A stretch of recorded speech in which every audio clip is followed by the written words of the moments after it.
नमस्कार, बहुत स्वागत है आपका विस्तार न्यूज। आप देख रहे हैं। पहली खबर की बात करेंगे जो कि बड़ी खबर है। छत्तीसगढ़ की सभी 11 सीटों को साधने के लिए भारतीय जनता पार्टी ने ताकत झोंक दी है। गृह मंत्री अमित शाह थोड़ी देर में रायपुर पहुंचेंगे और छत्तीसगढ़ बीजेपी के पदाधिकारियों के साथ बैठक करेंगे। आज रात रायपुर में ही अमित शाह रुकेंगे और कल कांकेर में चुनावी जनसभा को संबोधित करेंगे। दूसरे चरण की वोटिंग से पहले 2 दिन के छत्तीसगढ़ दौरे पर प्रधान गृह मंत्री आ रहे हैं और भारतीय जनता पार्टी की दूसरे चरण के 4 दिन पहले आ रहे हैं गृह मंत्री अमित शाह और तमाम जो तैयारियां हैं उनका जायजा लेंगे और चाक चौबंद जो चुनावी तैयारियां हैं उनको मुस्तैद करेंगे। बीजेपी छत्तीसगढ़ के नेताओं के साथ बैठक करेंगे। कुशाभाऊ ठाकरे परिसर में थोड़ी देर में यह बैठक होगी। अमित शाह के आगमन के साथ ही विस्तार न्यूज आपको साथ तमाम जानकारी साझा करेगा और पल पल की अपडेट बताएगा गृह मंत्री अमित शाह के दौरे को लेकर।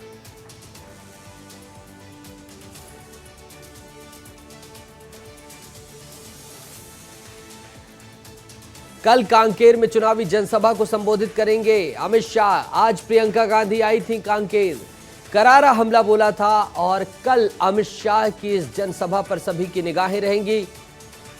वार पलटवार का सिलसिला भी देखा जा सकता है। सभी सीटों को साधने के लिए बीजेपी ने ताकत झोंक दी है। 1 सीट पर मतदान हो गया है, 10 सीटें शेष हैं। जो 10 लोकसभा सीटें शेष हैं उन पर क्या बैठक हो, क्या रणनीति बनाए, इन सभी बिंदुओं पर बिंदुवार चर्चा करने के लिए अमित शाह आ रहे हैं। थोड़ी देर में रायपुर पहुंच जाएंगे और तमाम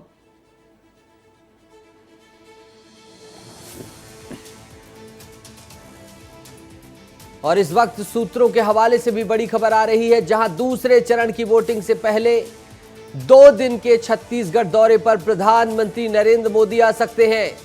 23 अप्रैल को रायपुर में प्रधानमंत्री नरेंद्र मोदी रात्रि विश्राम भी कर सकते हैं। 23 अप्रैल को रायपुर में प्रधानमंत्री मोदी रात्रि विश्राम कर सकते हैं और 24 अप्रैल को अंबिकापुर जा सकते हैं प्रधानमंत्री नरेंद्र मोदी। बड़ी खबर विस्तार न्यूज में आप देख रहे हैं, जहां 23 अप्रैल को रायपुर में प्रधानमंत्री नरेंद्र मोदी रात्रि विश्राम कर सकते हैं। 2 दिन के दौरे पर प्रधानमंत्री नरेंद्र मोदी आ सकते हैं। मृगेंद्र हमारे सहयोगी ज्यादा जानकारी के साथ जुड़ गए हैं। 2 दिन के दौरे पर प्रधानमंत्री के आगमन की खबरें। मृगेंद्र, क्या जानकारी है? देखिए, प्रधानमंत्री नरेंद्र मोदी का दौरा प्लान किया गया। 23 तारीख को धमतरी और शक्ति में उनका दौरा है, वहां जनसभा होगी। बड़ी सभा का प्लान किया बीजेपी ने और उसके अगले दिन अंबिकापुर में है। मतलब आप समझ सकते हैं कि पीएम मोदी की जो सभा है दूसरे और तीसरे चरण के जो मतदान होने हैं उन लोकसभा क्षेत्रों में है। और जो आपने बताया कि वो रायपुर रुक सकते हैं, ऐसी चर्चा है। हालांकि अभी तक इसकी आधिकारिक पुष्टि नहीं हुई है। पीएमओ से जो कार्यक्रम जारी होता है प्रधानमंत्री का, उसमें इसका नहीं है। लेकिन भाजपा के बड़े नेता और वरिष्ठ पदाधिकारी लगातार ये कह रहे हैं कि पीएम मोदी भी यहाँ रुक सकते हैं। जी, अंबिकापुर जाने की बात हो रही है। चिंतामणि महाराज के सामने शशि सिंह हैं और देखा जा रहा है कि लगातार उनका चुनावी कैंपेन टीएस सिंहदेव संभाल रहे हैं और कहीं ना कहीं वहां की स्थिति को देखते हुए प्रधानमंत्री का दौरा वहां भी संभावित है। मृगेंद्र जी, अंबिकापुर में अगले दिन दौरा है पीएम का। और अंबिकापुर के बारे में बता दूं, वहां राज्य गठन के बाद से अब तक बीजेपी की लगातार जीत हुई है। कांग्रेस अभी तक जीत नहीं पाई है। जांजगीर में भी वैसी ही स्थिति रही। एक बार चुनाव भाजपा हारी है, नहीं तो लगातार भाजपा की जीत हो रही है। और महासमुंद में भी एक बार भाजपा को हार मिली है, उसके बाद से लगातार भाजपा जीतती रही है। जी, उन तीनों जगहों पे बिल्कुल सभा है और महत्वपूर्ण हो जाती है अंबिकापुर, क्योंकि शशि सिंह के साथ टीएस सिंहदेव पूरी ताकत झोंक रहे हैं और प्रधानमंत्री वहां ढाल बन रहे हैं। जहां प्रत्याशियों जहां फीडबैक भेजा जा रहा है कि यहां पर स्थिति थोड़ी सी माइनर सी गड़बड़ है, वहां पर प्रधानमंत्री पहुंच जा रहे हैं। मृगेंद्र जी, लेकिन विधानसभा चुनाव के आंकड़ों को देखें तो सरगुजा की सभी सीटें अभी बीजेपी के पास है, सभी विधानसभा की सीटें बीजेपी के पास है। हालांकि चिंतामणि महाराज जो बीजेपी के कैंडिडेट हैं, कुछ दिनों पहले ही विधानसभा चुनाव के पहले ही कांग्रेस छोड़कर भाजपा में आए थे और उनका स्थानीय स्तर पर शुरुआती दौर में थोड़ा विरोध हुआ। इससे भाजपा के केंद्रीय नेतृत्व को लगता है कि उस तरह के विरोध न हो, मतदान के दिन कार्यकर्ता घरों से निकलें, वोटरों को ले जाएं, उसके लिए पीएम मोदी की सभा को, क्योंकि उनकी सभा के बाद एक अलग तरीके का जोश रहता है, कार्यकर्ताओं में उत्साह रहता है और उनसे जो मिला बिल्कुल। और जब मोदी की गारंटी सामने हो तो मोदी का खुद उतरना जरूरी हो जाता है। मृगेंद्र, अमित शाह भी कुछ देर से पहुंच रहे हैं और महा बैठक लेने वाले हैं। जी, अमित शाह जी का आगमन होने वाला है। 8:30 बजे उनकी फ्लाइट आएगी रायपुर के बाद वो सीधे प्रदेश कार्यालय जाएंगे, कुशाभाऊ ठाकरे परिसर।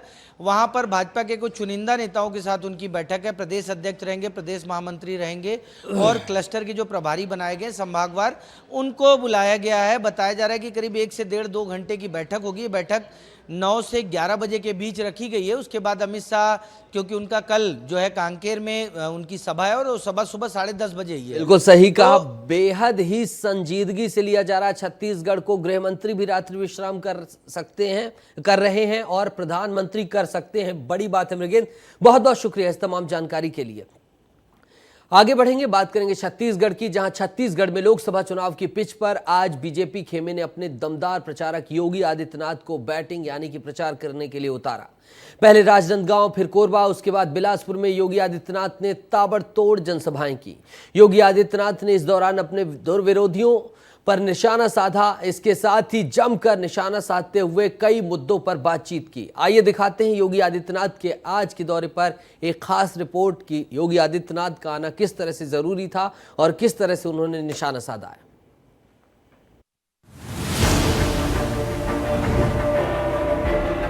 छत्तीसगढ़ तो हमारे आराध्य प्रभु श्री राम का ननियाल है। नए भारत में घोटालेबाज नहीं चलेंगे। छत्तीसगढ़ में राजनांदगांव लोकसभा सीट बीजेपी के लिए आन की लड़ाई बनी हुई है। एक ऐसी सीट जहां 2009 से बीजेपी का कब्जा है। इस बार के चुनाव में जहां कांग्रेस ने पूर्व सीएम भूपेश बघेल को सीट से अपना प्रत्याशी बनाया है, तो ही भाजपा की तरफ से संतोष पांडे चुनावी मैदान में है। माना जा रहा है कि इस सीट पर भूपेश बघेल के पिता का प्रभाव है। यही कारण है कि बीजेपी अपने तमाम दिग्गजों को राजनांदगांव सीट पर प्रचार प्रसार के लिए उतार रही है। उत्तर प्रदेश के मुख्यमंत्री जब मंच पर थे तो उनके साथ छत्तीसगढ़ के उप मुख्यमंत्री विजय शर्मा और प्रदेश के कई भाजपा दिग्गज भी नजर आए। संबोधन की शुरुआत योगी आदित्यनाथ ने भारत माता की जय, मां बम्लेश्वरी की जय, छत्तीसगढ़ महतारी की जय और जय जोहार के उद्घोष के साथ की।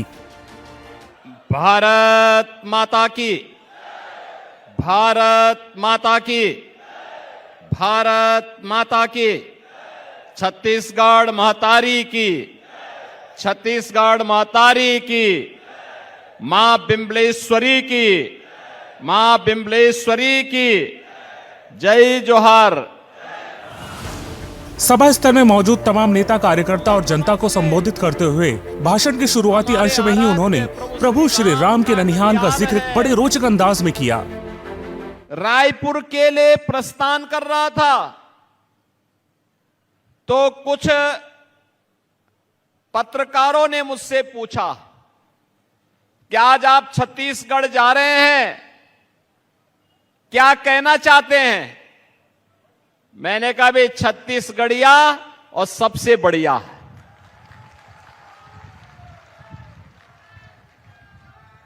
लोगों ने कहा कैसे? मैंने कहा भाई ननिहाल किसको अच्छा नहीं लगता है, और छत्तीसगढ़ तो हमारे आराध्य प्रभु श्री राम का ननियाल है। योगी आदित्यनाथ ने छत्तीसगढ़ की छवि को हमेशा सकारात्मक रवैये को लेकर अटल बिहारी वाजपेयी और नरेंद्र मोदी की सरकार की जमकर सराहना की। सरकारों ने उपेक्षा की होगी, लोगों ने तमाम प्रकार के गलत तरीके से यहां की छवि को प्रस्तुत करने का प्रयास किया होगा, लेकिन भारतीय जनता पार्टी की सरकारें छत्तीसगढ़ के अंदर या केंद्र में श्रद्धेय अटल जी की सरकार रही हो या फिर पिछले 10 वर्ष में प्रधानमंत्री मोदी जी के नेतृत्व की सरकार, जिस मजबूती के साथ छत्तीसगढ़ को उसकी पहचान दिलाने के लिए प्रतिबद्ध दिखाई देती है, वह अभिभूत करने वाली है। मंच पर जब फायर ब्रांड और हिंदुत्व के बड़े चेहरे योगी आदित्यनाथ थे, तो भला राम मंदिर का जिक्र करने से कैसे चूक सकते थे। ऐसे में बीजेपी शासनकाल में 500 वर्षों बाद राम मंदिर का शिलान्यास का जिक्र कर उन्होंने कांग्रेस की क्लास लगा दी। आपने देखा होगा जो काम अयोध्या में हुआ है, प्रभु रामलला 500 वर्षों का इंतजार समाप्त करके फिर से अयोध्या में उनका आगमन हुआ है। क्या ये काम कांग्रेस के लोग कर पाते क्या ये काम कांग्रेस के लोग कर पाते क्या? पूर्व मुख्यमंत्री रमन सिंह के कार्यकाल के दौरान की चर्चा करते हुए रायपुर में बने भव्य राम मंदिर संबंधित उन्होंने बेहद रोचक वार्तालाप को जनसभा में सुनाया। प्रभु राम की इस महिमा की भूमि छत्तीसगढ़ में आकर के कौन लोग अभिभूत नहीं होंगे। जब रायपुर में भगवान राम का मंदिर बन रहा था, डॉक्टर रमन सिंह जी उस समय यहां के मुख्यमंत्री थे। उस समय उन्होंने कहा था, मंदिर बनाते समय कहा कि अयोध्या में अभी नहीं बन पाया, लेकिन हम पहले छत्तीसगढ़ में बना रहे हैं भगवान राम का मंदिर। तो मैंने कहा पहले तो ननिहाल में ही बालक आता है, जब अयोध्या पे छत्तीसगढ़ में रामलला आ जाएंगे तो अयोध्या में भी अब मंदिर बनने से कोई रोक नहीं पाएगा। रमन सिंह अटल बिहारी वाजपेयी और नरेंद्र मोदी की सरकार के दौरान बनाई गई तमाम योजनाओं को समाप्त करने का सीधा सीधा आरोप लगाते हुए योगी आदित्यनाथ कांग्रेस पर जमकर बिफरे। भारतीय जनता पार्टी की सरकारों ने, चाहे वह डॉक्टर रमन सिंह की छत्तीसगढ़ की सरकार रही हो, चाहे वह वर्तमान में श्री विष्णुदेव साय के नेतृत्व की सरकार हो, इन लोगों ने यहां के गरीबों के लिए, पिछड़ों के लिए, वनवासियों आदिवासियों के लिए, उनके उत्थान के लिए प्रधानमंत्री मोदी जी के नेतृत्व में और श्रद्धेय अटल जी के नेतृत्व में जो योजनाएं बनाई थी, कांग्रेस ने अपने 5 वर्ष के कुशासन में ही उन्हें पूरी तरह समाप्त करने का प्रयास किया। शराब घोटाला, कोयला घोटाला, डीएलएफ घोटाला को लेकर योगी आदित्यनाथ के निशाने पर राज्य के पूर्व मुख्यमंत्री भूपेश बघेल थे। भूपेश बघेल को आड़े हाथों लेते हुए योगी आदित्यनाथ ने साफ साफ कह डाला कि अब देश में भ्रष्टाचारी नहीं चलेगी।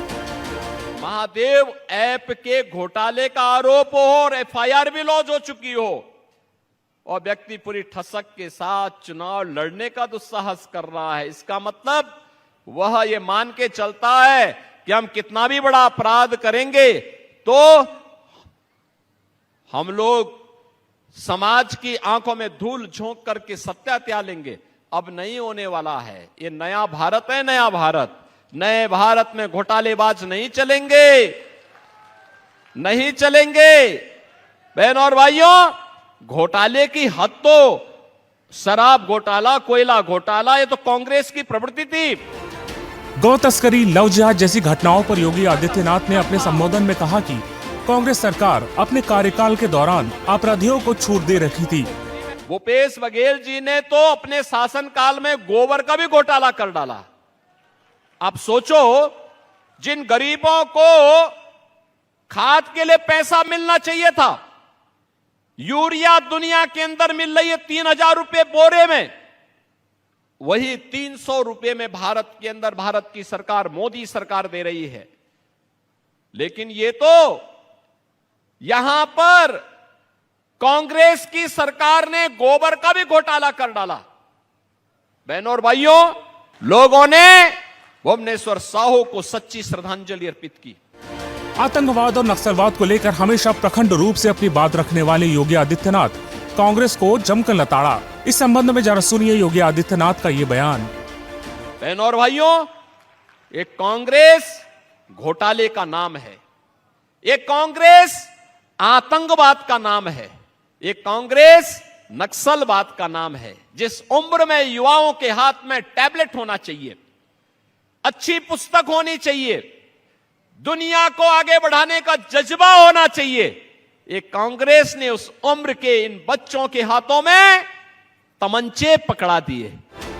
महिलाओं, गरीब, किसान, आदिवासियों का जिक्र करते हुए योगी आदित्यनाथ ने अपने संबंधों में हर वर्ग का ख्याल रखा था। बीजेपी की तमाम योजनाओं को गिनवाते हुए उन्होंने कांग्रेस की धज्जियां उड़ा दी। कांग्रेस की सरकार के समय गरीब भूखों मरता था, किसान आत्महत्या करता था, नौजवान पलायन करता था, महिलाओं के सामने अपनी सुरक्षा का संकट था। मोदी जी के नेतृत्व में 80 करोड़ गरीबों को फ्री में राशन की सुविधा का लाभ, 60 करोड़ गरीबों को 5 लाख रुपए की स्वास्थ्य बीमा का, आयुष्मान भारत का कवर हर वर्ष 5 लाख रुपए की। यही नहीं, 50 करोड़ गरीबों के लिए जनधन अकाउंट खोल दिए गए। जो पैसा कमीशन खोरी का कांग्रेसियों की प्रवृत्ति का हिस्सा था, मोदी जी ने जनधन अकाउंट खोल करके उसको पूरी तरह उस पर रोक लगाने का काम किया। आपको बता दें, राजनांदगांव लोकसभा क्षेत्र की जनता ने बीजेपी और कांग्रेस दोनों के साथ लगभग समान रवैया दिखाया है। यही कारण है कि 1957 के बाद से अब तक जहां बीजेपी 8 बार जीत हासिल कर सकी है, तो वहीं कांग्रेस को इस सीट से 9 बार जीत मिली है। माता की, छत्तीसगढ़ महतारी की, छत्तीसगढ़ महतारी की। तो सुना आपने योगी आदित्यनाथ की जनसभा का संबोधन। आतंकवाद, नक्सलवाद, भ्रष्टाचार, हर मुद्दे पर योगी आदित्यनाथ बेबाक थे। अपने अगले चुनावी प्रचार के अभियान के दौरान योगी आदित्यनाथ की हेलीकॉप्टर लैंड होती है कोरबा में। जरा देखिए कोरबा में योगी के चुनावी प्रचार को लेकर ये खास रिपोर्ट। को जिताएंगे, कमल खिलाएंगे। राजनांदगांव में कांग्रेस को जमकर धोने के बाद उत्तर प्रदेश के मुख्यमंत्री का अगला पड़ाव कोरबा था। योगी आदित्यनाथ के संबोधन की सिर्फ जगह बदली थी, तेवर वही थे। नरेंद्र मोदी की उपलब्धियों का जिक्र करते हुए योगी आदित्यनाथ ने वैश्विक स्तर पर भारत की उपलब्धियों को गिनवा दिया। पिछले 10 वर्ष में आपने मोदी जी के नेतृत्व में बदलते हुए भारत को देखा है। एक ऐसा भारत जिसका दुनिया के अंदर सम्मान बढ़ा है, एक ऐसा भारत जिसकी सीमाएं आज सुरक्षित हैं, एक ऐसा भारत जो आतंकवाद के सामने, नक्सलवाद के सामने घुटने नहीं टेकता है, बल्कि उसका मुंहतोड़ जवाब देकर के उसको नेस्तनाबूद करने की मादा रखता है। एक ऐसा कांग्रेस सरकार की तमाम खामियां गिनवाने के क्रम में उन्होंने आतंकवाद और पाकिस्तान पर जमकर चुटकी ली। देश के अंदर आतंकवादी कहीं भी घुसपैठ करके बम विस्फोट कर देते थे।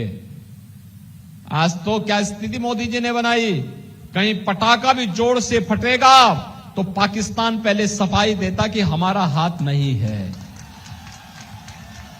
क्योंकि उसे मालूम है ये नया भारत है। अगर कहीं गलती से भी पाकिस्तान का हाथ सामने आया तो भारत की बहादुर सेना पाकिस्तान के अंदर घुस करके मारेगी। छत्तीसगढ़ में गरीबों के मकान के संदर्भ में योगी आदित्यनाथ ने कहा कि गरीबों को मकान देने का पूरा ब्लूप्रिंट सरकार के पास तैयार है। चुनाव के बाद इन कामों को अमल में लाया जाएगा।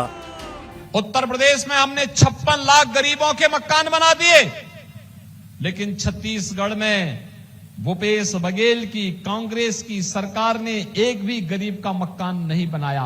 आज भारतीय जनता पार्टी की विष्णुदेव साय की सरकार ने कहा है, मोदी जी ने आश्वासन दिया है और उन्होंने 18 लाख गरीबों के लिए मकान के कागज तैयार कर दिए। चुनाव के बाद 18 लाख गरीबों को एक आवास उपलब्ध होने जा रहा है। पहले चरण में बीजेपी को भारी सफलता की उम्मीद जताते हुए योगी आदित्यनाथ ने 400 पार का नारा खूब लगाया। आपको बता दें, कोरबा सीट 2019 की लोकसभा सीट में कांग्रेस के खाते में गई थी, जहां कांग्रेस ने फिर मौजूदा सांसद ज्योत्सना महंत को इस सीट से प्रत्याशी बनाया है, तो वहीं भाजपा ने राज्यसभा सांसद सरोज पांडे को चुनावी रण में उतारा है। कोरबा सीट पर ऐसा पहली बार हो रहा है जब 2 महिला प्रत्याशी आमने सामने हो। वहीं इस सीट पर जाति समीकरण की बात करें तो अनुसूचित जनजाति के 44% मतदाता, अनुसूचित जाति के 9% मतदाता, मुस्लिम 3.5%, तो वहीं अन्य और ओबीसी मिलकर 44% मतदाता इस सीट से आते हैं। योगी आदित्यनाथ जब बिलासपुर पहुंचे तो यहां का नजारा कुछ और ही था। भाजपा कार्यकर्ताओं ने एक कतार में 30 से ज्यादा बुलडोजर योगी आदित्यनाथ की आम सभा के लिए खड़े कर दिए थे। हर बुलडोजर पर बीजेपी का झंडा लहरा रहा था। नक्सलवाद के ऊपर यहाँ योगी का रौद्र रूप देखने को मिला। आज छत्तीसगढ़ की 3 जनसभाओं में योगी आदित्यनाथ ने विशेष तौर पर हिंदुत्व, नक्सलवाद और आतंकवाद जैसे मुद्दों को प्राथमिकता दी। जाहिर सी बात है, योगी आदित्यनाथ की पहचान देश भर में हिंदुत्व फायर ब्रांड नेता के तौर पर है। ऐसे में देखना दिलचस्प हो जाता है कि एक ही दिन में योगी आदित्यनाथ की 3 ताबड़तोड़ जनसभाएं करवाने से छत्तीसगढ़ के मतदाताओं में क्या प्रभाव पड़ता है। ब्यूरो रिपोर्ट, विस्तार न्यूज। भारत माता की, भारत माता की। जहां एक और योगी आदित्यनाथ ने दमदार चुनावी जनसभाएं की, तो वहीं आज कांग्रेस का भी प्रदेश में मेगा प्लान तैयार था। कांग्रेस की स्टार प्रचारक प्रियंका गांधी ने आज सचिन पायलट समेत कांग्रेस के दिग्गज कार्यकर्ताओं के साथ जमकर प्रचार किया। बालोद में हुए चुनावी जनसभा में प्रियंका ने बेरोजगारी, भ्रष्टाचार समेत कई मुद्दों पर बीजेपी को लताड़ लगाई। आइए दिखाते हैं प्रियंका गांधी की चुनावी जनसभा पर यह खास रिपोर्ट।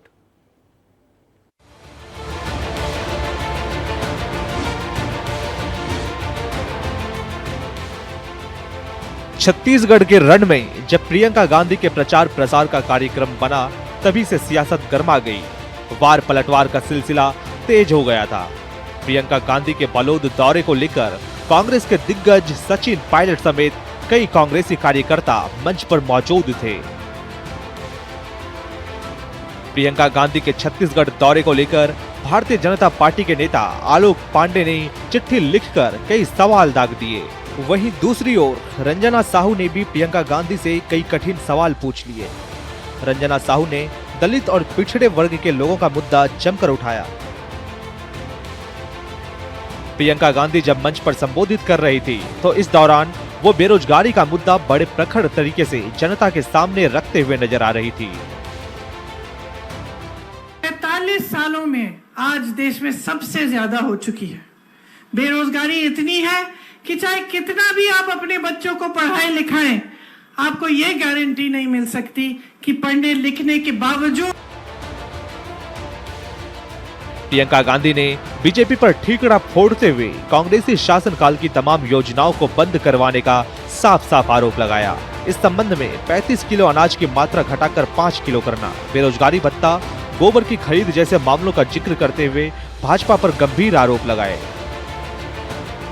कि कैसे कहीं कहीं शायद विधायक से चूक हो गई, तो कुछ विधायकों को हराने के लिए आपने प्रयास किया, इसलिए पूरी सरकार चली गई। सरकार चली गई, एक भाजपा की सरकार आई। उस सरकार ने आपके राशन के चावल में कटौती की। सिर्फ आपको 5 किलो मिलता है जब आपको 35 किलो मिलता था। बेरोजगारी का भत्ता बंद कर दिया, गोबर की खरीद बंद कर दी, वर्मी कंपोस्ट बंद कर दिया। गोठान में आपको कितना रोजगार बना के दिया और किस तरह से हमने गोठानों को मजबूत किया। मुझे गर्व होता था, हर प्रदेश में जाती थी, कहती थी कांग्रेस की सरकार को देखो किस तरह से गोठान बनाए हैं छत्तीसगढ़ में। आज उसमें से भी आपको रोजगार नहीं मिल रहा है। जो भूमिहीन महंगाई का जिक्र करते हुए तो प्रियंका गांधी ने जनसभा में सोने, चांदी, दोपहिया वाहन, गैस सिलेंडर जैसी महंगी चीजों की पूरी लिस्ट ही गिनवा दी। दाम में आग लगी हुई है। पेट्रोल चला गया 100 पार, डीजल चला गया 90 पार, सोना चला गया 73,000, चांदी चली गई 90,000, दोपहिया चली गई 1 लाख पे, गैस सिलेंडर का दाम 1200 हो गया, दाल का दाम देखिए, सस्ता क्या है। संविधान को लेकर प्रियंका गांधी के अलग तेवर देखने को मिले, जहां प्रियंका ने बीजेपी पर गंभीर आरोप लगाते हुए इशारों में कहा कि पार्टी के अंदर संविधान बदलने की फुसफुसाहट हो रही है। जगह जाके कह रहे हैं कि हम संविधान को बदलेंगे, दूसरी तरफ मोदी जी मंच पे आते हैं और इनके बड़े नेता कहते हैं कि हम संविधान को नहीं बदलेंगे। तो जनता क्या सोचे कि क्या हो रहा है? आपको क्या लगता है कि भाजपा के नेता बगैर मोदी जी की इजाजत इतनी बड़ी चीज कह सकते हैं पूरे देश भर में घूम के कि वो संविधान को बदलेंगे?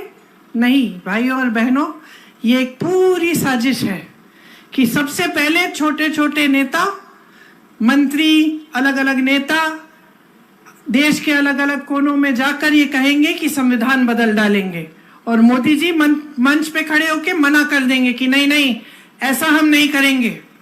ऐसा पहले भी हुआ है कि बात कहीं और से उभरती है, मोदी जी कहते हैं ऐसा नहीं होगा, चुनाव के बाद वही बात मोदी जी कर डालते। आपको बता दें, ऐसा पहली बार है जब प्रियंका गांधी ने इस लोकसभा चुनाव प्रचार प्रसार के लिए छत्तीसगढ़ के रण में हुंकार भरी हो। प्रियंका गांधी के प्रदेश में चुनावी जनसभा से देखना दिलचस्प हो जाता है कि चुनाव परिणाम पर इसका क्या असर पड़ेगा। ब्यूरो रिपोर्ट, विस्तार न्यूज। मध्य प्रदेश में पार्टियों के स्टार प्रचारकों के लगातार दौरे जारी हैं। कांग्रेस के बड़े बड़े दिग्गज मैदान में उतरते दिखाई दे रहे हैं। पहले चरण के बाद प्रदेश में सारी पार्टियां अपने अगले मिशन की तैयारी में लग गई हैं।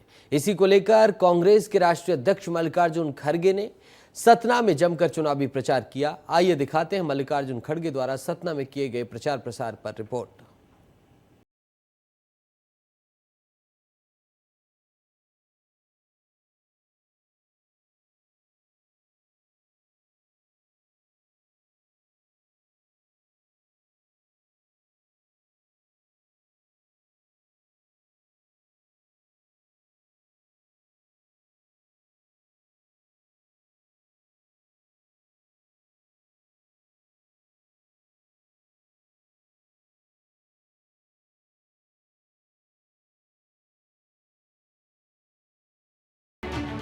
हमारे पंडित जवाहरलाल नेहरू जी जो 16-17 साल हुकूमत किए और उनकी पंचवार्षिक योजनाओं में आपको सब काम दिखेंगे। आईटी दिखेगा, एम्स दिखेगा, रेलवे की तरक्की दिखेगी, यहां तक कि जिस देश में एक सुई नहीं बनती थी उस देश में साइंस एंड टेक्नोलॉजी को उन्होंने बढ़ावा देकर रॉकेट बनाने का उन्होंने काम किया और इंदिरा गांधी जी ने उस रॉकेट को उड़ाया। ये काम हमने किया। कांग्रेस के राष्ट्रीय अध्यक्ष मल्लिकार्जुन खड़गे ने अपनी जनसभा में इंडिया गठबंधन का भी जिक्र किया। उन्होंने कहा कि मैं आपको विश्वास दिलाता हूं कि 102 सीटों पर जो वोटिंग हो गई है उसमें इंडिया गठबंधन को भारी बहुमत मिलेगा। मैं आपको विश्वास दिलाता हूं कि ये 102 सीटों पर जो वोटिंग हो गई है इसमें इंडिया अलायंस को भारी बहुमत मिलेगा।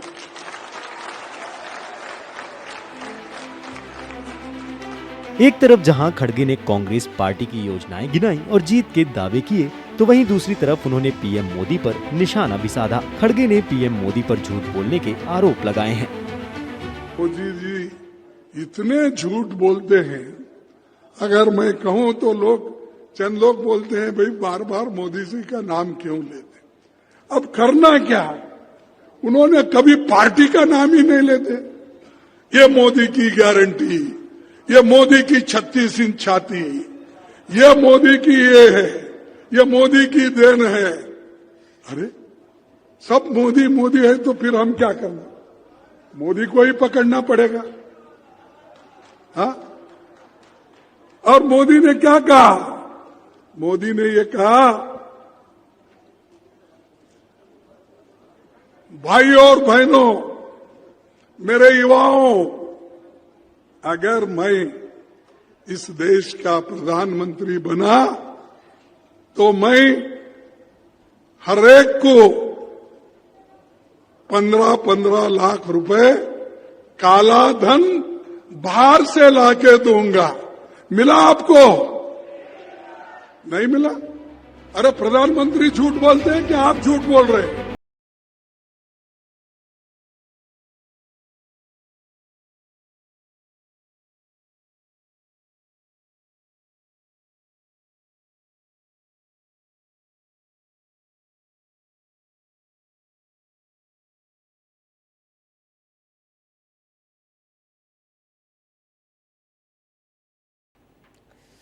आज पूरे देश में महावीर जयंती का त्योहार जैन समुदाय के लोग बेहद धूमधाम तरीके से मना रहे थे। कई जगह विशेष कार्यक्रमों का आयोजन किया जा रहा है। ऐसे में प्रधानमंत्री सहित देश के कई नेताओं ने इस उत्सव में भाग लेकर कार्यक्रम को खास बनाया। देखिए रिपोर्ट।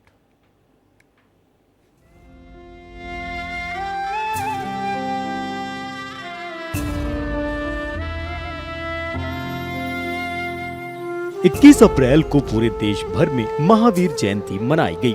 देश के प्रधानमंत्री नरेंद्र मोदी ने भी इस पर्व में हिस्सा लिया। वे रविवार को नई दिल्ली के भारत मंडपम पहुंचे, जहां पीएम मोदी ने 2550वें भगवान महावीर निर्वाण महोत्सव में हिस्सा लिया। पीएम मोदी ने इस अवसर पर एक डाक टिकट और सिक्का जारी किया। साथ ही उन्होंने समारोह में सभा को भी संबोधित किया। हम 2500 वर्ष बाद भी आज भगवान महावीर का निर्वाण दिवस मना रहे हैं और हम ये जानते हैं कि आगे भी कई हजार वर्ष बाद भी ये देश भगवान महावीर से जुड़े ऐसे उत्सव मनाता रहेगा। सदियों और सहस्त्राब्दियों में सोचने का ये सामर्थ्य, ये दूरदर्शी और दूरगामी सोच, इसलिए ही भारत न केवल विश्व की सबसे प्राचीन जीवित सभ्यता है, बल्कि मानवता का सुरक्षित ठिकाना भी है।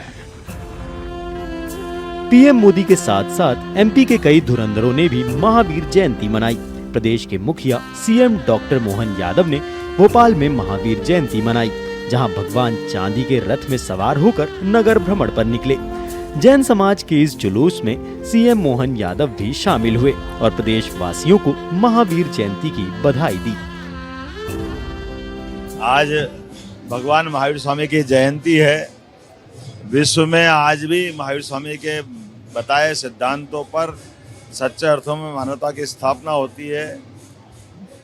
शांति, समृद्धि, इन सब के लिए जीवन में संयम की अत्यंत आवश्यकता होती है। भगवान महावीर स्वामी ने कदम कदम पर अपने सिद्धांतों के बलबूते पर भारत के अंदर जियो और जीने दो का संदेश दिया है। मैं उम्मीद करता हूँ कि खासकर भगवान महावीर स्वामी के बताए आदर्शों पे हम सब चलने का प्रयास करें। पूर्व सीएम शिवराज सिंह चौहान भी अपनी पत्नी साधना सिंह के साथ विदिशा में जैन समाज के कार्यक्रम में शामिल हुए। यहाँ साधना महिलाओं के साथ पंडाल में जमीन पर बैठी नजर आईं। साथ ही पूर्व सीएम शिवराज ने इस अवसर पर संदेश भी दिया। उन्होंने कहा कि अगर व्यक्तिगत रूप में हम आनंद और शांति से रहना चाहते हैं तो जैन धर्म के सिद्धांतों का पालन करें। अगर व्यक्तिगत रूप से भी हम आनंद और शांति से रहना चाहते हैं तो जो 5 सिद्धांत है, सत्य जिसपे पूरे समाज की व्यवस्थाएं टिकी हुई है, झूठ बोलने वाला हमेशा डरा डरा रहता है, पता नहीं कब पोल खुलता है, बीपी और शुगर जैसी कई बीमारियां हो जाती है। सत्य आधार जैन धर्म का सिद्धांत सत्य। गुना में केंद्रीय मंत्री ज्योतिरादित्य सिंधिया ने भी शोभा यात्रा में भगवान महावीर की आरती की।